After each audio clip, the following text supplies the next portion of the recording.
na kasi, Lisa Marcos. Naalala mo? Nagpadala ka sa akin ng video? Sinabihan mo ako saan kukunin ang pera. Pinakita mo ang muka ng tao doon sa video message mo. Hi, this is she's been working with us for the longest time. We trust her.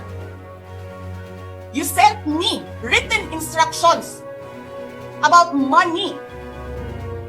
Millions a month. Anong nakalagay doon sa envelope? DepEd. Anong ginawa ko? Binigay ko sa DepEd.